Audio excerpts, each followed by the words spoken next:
Dear students, welcome to Chandbagh School Biology Department and I am Sumaira Anwar. Today we are going to start lesson 3 of 10 for the grade 11 students. And the topic I am going to discuss today is from DNA to proteins, means how proteins are synthesized from the DNA molecule. So, first of all, it is important to understand what is the difference between DNA and RNA. In my previous lesson, that is lesson 2 of 10, I have already discussed about DNA and RNA in detail with the help of diagram as well as with the help of a table. So, it is important to revise the differences because we are going to discuss the process of translation and transcription in detail in today's lesson. First of all, the difference between DNA and RNA. DNA is a double helical molecule. It contains two strands of polynucleotides, while RNA contained only a single strand of polynucleotide, as you can see here with the help of diagram. The other difference between DNA and RNA is that DNA contains deoxyribose sugar, while RNA contains ribose sugar. The third difference between DNA and RNA that is important is of nitrogenous bases. DNA contains cytosine, guanine, adenine and thymine, while RNA contains cytosine, guanine, adenine and uracil. So you can see here that thymine is replaced with uracil in case of RNA. So this is the important difference between the DNA and RNA. Now what is translation and transcription? In my previous lesson, I have explained it with the help of the definition. We are going to revise the concept here. Now when DNA is transcribed, it is converted into RNA and from RNA polypeptide is formed. This process is known as translation.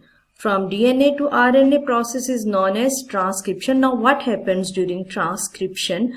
Information coded in the sequence of nucleotide bases of DNA, that is the information that is present in the DNA, it is passed to the RNA sequence of the nucleotide bases that is present in the RNA. So this is the process of transcription.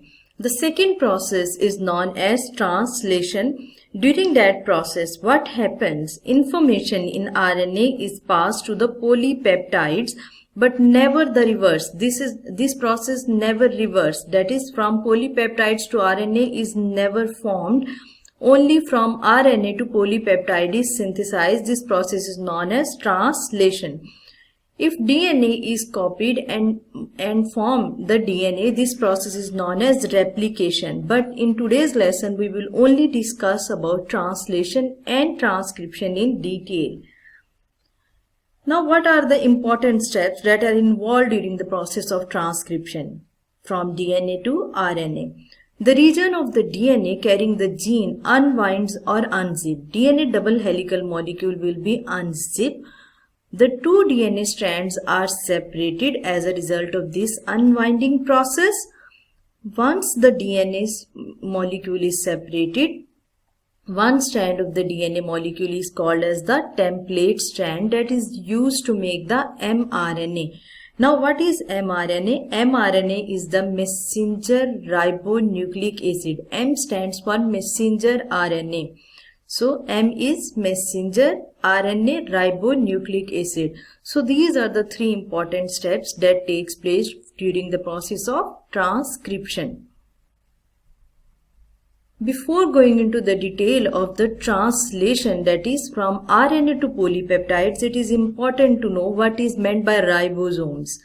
Ribosomes are the cell organelles that are present in the cell either in the bound form or either in the free ribosomes. Free ribosomes are dispersed in the cytoplasm while bound ribosomes are attached to the endoplasmic reticulum.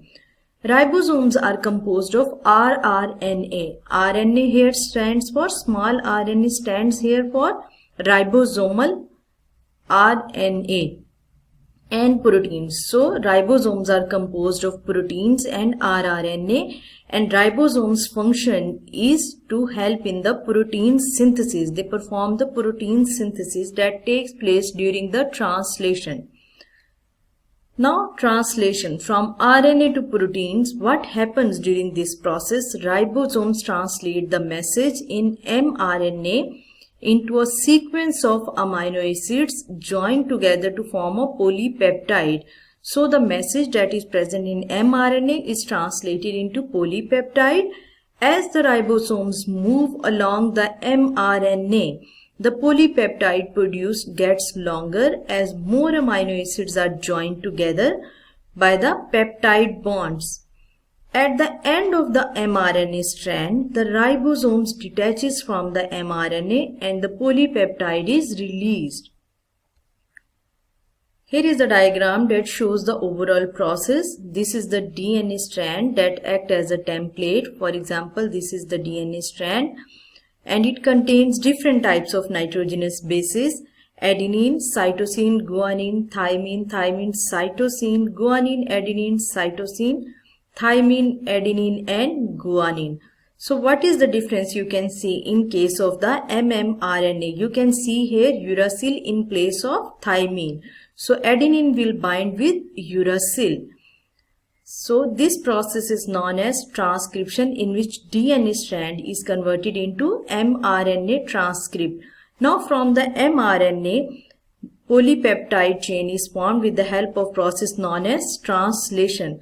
So I have already discussed in my previous lessons that 3 nitrogenous bases, they form codon, and each codon is responsible for the synthesis of a particular amino acid. So here you can see a total of 12 nitrogenous bases are present on the mRNA strand, and a set of 3 is known as a codon. So 4 set of codon can be seen. Each codon is responsible for the formation of a particular amino acid. So here is an amino acid that is known as tyrosine, abbreviated as TYR.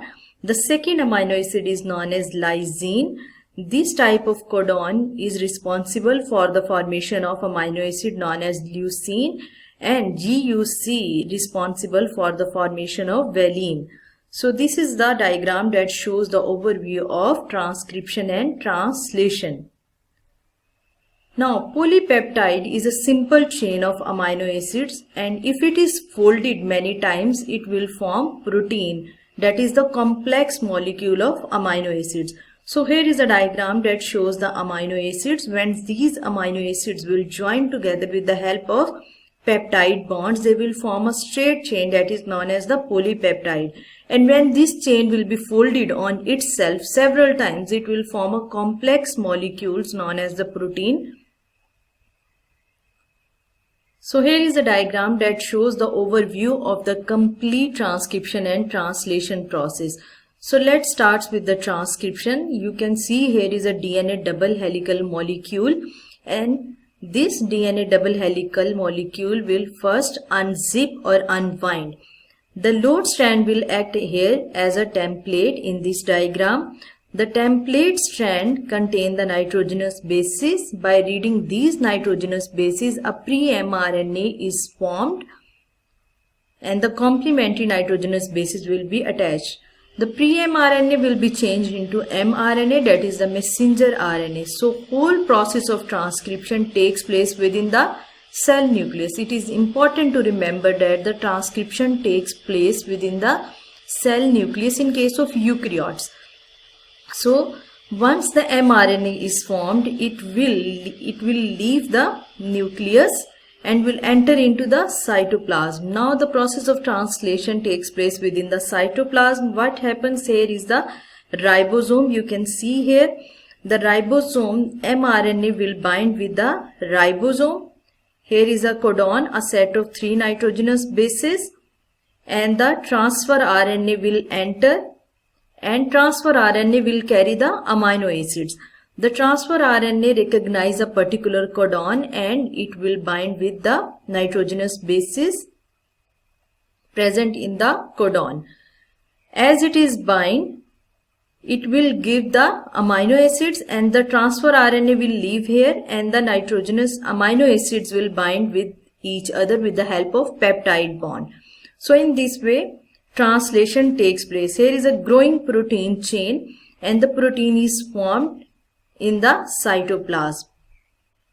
So here two types of RNA are involved. You can see here messenger RNA that will leave the cell nucleus. It will bind with the ribosomes, and ribosome is composed of rRNA. I have discussed in the slide of ribosome. So rRNA is present in the ribosome, and the T stands for transfer RNA. Transfer RNA will carry the amino acids that will bind with the particular codon. Is it boring? Let's make it a little bit interesting. DNA acts as a storage. DNA stores instructions for the proteins in the nucleus. mRNA acts as a software. mRNA is a temporary set of instructions for the cells to make a protein. mRNA is made from DNA. Now protein acts as an application. Proteins form the basis of life by performing the functions required by every cell.